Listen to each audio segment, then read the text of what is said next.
الخير والعافية، صباح الورد والفل والياسمين. تحياتي لجميع الأخوة والأخوات الأعضاء في عائلتنا، عائلة الانطلاقة الأولى. تحياتي لكم أينما كنتم وتكونون.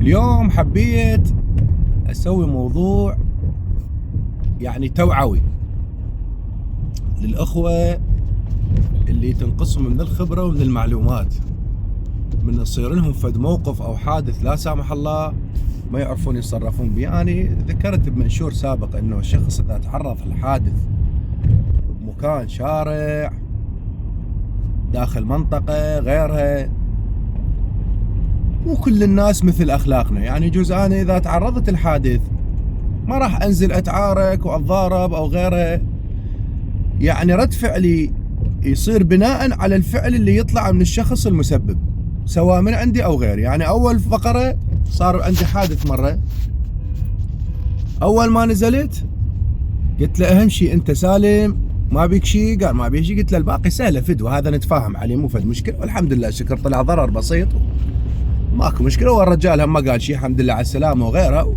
وكل من راح الدربة وماكو مشكلة. واكو شخص ينزل لا فوق ما هو غلطان، ينزل يعيط ويصيح ويعربد ويحير. شي يسوي؟ ليش؟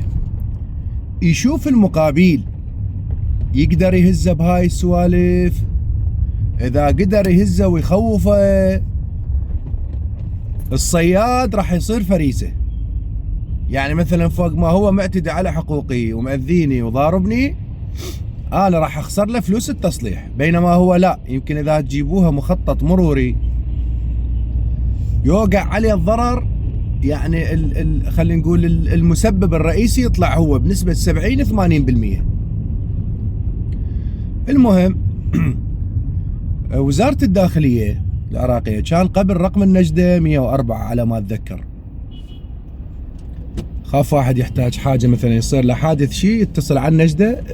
النجدة اكو بدالة رئيسية، هي هذا 104، يحرك لكم اقرب دورية قريبة عليكم بمكان وقوع الحادث.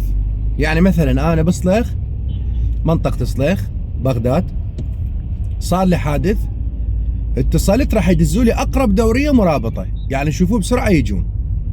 وعلى اثرها بعد هم يبدون ينادون الجهات المختصة، مثلا مرور، لا سامح الله، اسعاف، غيرها. هم عندهم اجهزة يقدرون ينادون بيناتهم ويجيبون ويثبتون اذا كان اكو شكوى او غيرها، يسلمون للمركز، والبقية بعد اجراءات قانونية والقضاء ياخذ مجراه.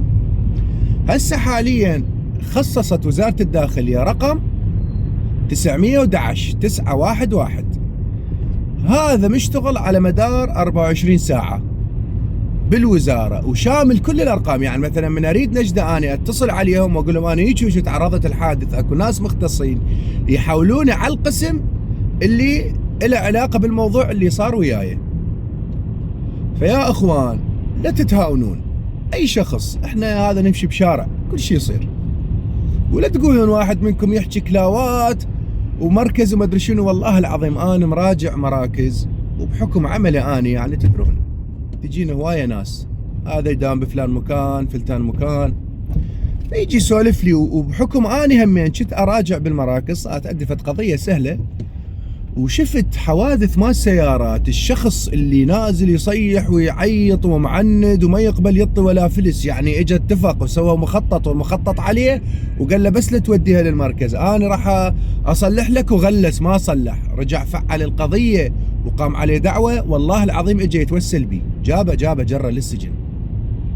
تمام؟ فلا تتهاونون، اي واحد يصير عنده حادث لا سامح الله، اذا ما انحلت بالتي هي احسن، والمقابيلكم تشوفوه معنت ومصمم انه انتم مسوي الحادث وانتم المسبب، قل له عيني اوقف، بقي السياره نفس مكانها، اصورها تصوير فيديو، اخاف يحركها راسا اصورها تصوير فيديو داير مدايرها، واشهد شهود اخليهم اذا حرك السياره بعد انتم مالكم علاقه. انتم تصوير الفيديو هذا يعتبر انا برايي يعتبر انه اقدر اضمن حقي بيه، اسوي بيه مخطط واجيبه بالمرور يخطط، وش يوقع علي انا اتحمله، واللي يوقع عليه انا اخذه من عنده.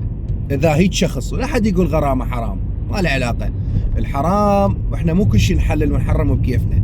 انا شخص دا امشي، اذا شخص ما منتبه، ملتهي بتليفونه، ما يعرف يسوق زين، حشاكم مستهتر، عنده فد نزعه مال عنف بداخله، يتعارك يصايح مدري شنو، انا ما ملزم انه انا راعي مشاعره ويسبب لي ضرر ويخسرني. انا شنو ذنبي؟ انا هم صاحب عائله، هم جهال برقبتي، شنو ذنبي؟ انا هو صار مسبب للضرر. اذا اريد من ناحيه انسانيه واشوف ظروفه ما تسمح وكان ما منتبه، لو مريض لو يعرف يسوق، وهاي عادي تصير قدر، ما منتبه هيك قدر ويريد يصير.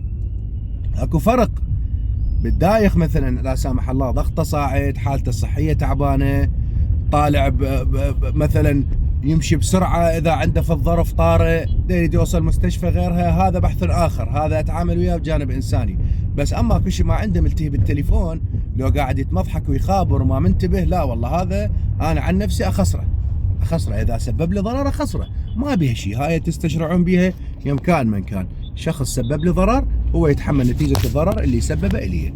فيا اخوان هذا الكم، لا تتهاونون بموضوع الحقوق تاخذوها ما بيها، والحق ما يزعل، وتتصلون على هذا الرقم مثل ما قلت لكم، كائن من كان داخل منطقه خارج منطقه، هم راح يخلوا لكم اقرب دوريه تتوجه لكم، اقرب دوريه، هذا شيء منتهين منه، وراها تحلوها. يراد يحلها وديا خير على خير، اجيب شهود وعلى حسب الاصول وكتب تعهد واخذ مستمسكاته ارفقهن ويا المعامله واتفق وياه، لان اكو عالم يتفق شيء ومن الصل صدق يقلب. راد يحلها بالقضاء وظل معنت وما اريد وش يسوي، اوكي انا شرد اسوي احيلها للقضاء والقاضي يحكم بيها. وبالمثل شي يقول الما رضى بجزه يرضى بجزه وخروف. تقبلوا تحياتي اخوكم محمد الحياه والطايف.